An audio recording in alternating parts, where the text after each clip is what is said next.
Hello అండి, అలాగే ఇక్కడ పిన్ చేసిన ఐడి కూడా సపోర్ట్ చేయండి ఫ్రెండ్స్.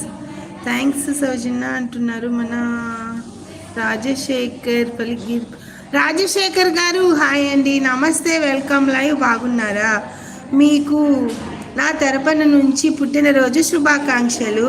God bless you. ఇలాంటి పుట్టినరోజులు మీరు చాలా జరుపుకోవాలని కోరుకుంటున్నానండి. విష్ యూ మేము returns of the day Rajasekhar గారికి. నా బర్త్డే తలుచుకోండి. ఓ చెప్పండి మారీ గారు, మీ బర్త్డే కూడా చెప్పండి సార్, మీకు కూడా విషయం చెప్తాను ఖచ్చితంగా. 3 days మెసేజ్ చేశాను, మేము ఈరోజు మెసేజ్ చేశాను. అవునా మహేశ్వర్ గారు, సారీ అండి, thank you so much. Kamalakar గారు చెప్పాడు మా ఫ్రెండ్. అవును రాజశేఖర్ గారు, నాకు కూడా కమలాకర్ గారు మీ బర్త్డే విషయం చెప్పమన్నారు లైవ్లో. మా లైవ్ అందరి తరపున నుంచి ప్లస్ నా తరపున నుంచి అసలు మీకు హ్యాపీ బర్త్డే శుభాకాంక్షలు అండి. పుట్టినరోజు శుభాకాంక్షలు రాజశేఖర్ గారు. గాడ్ బ్లెస్ యూ అండి రాజశేఖర్ గారు. ఇలాంటి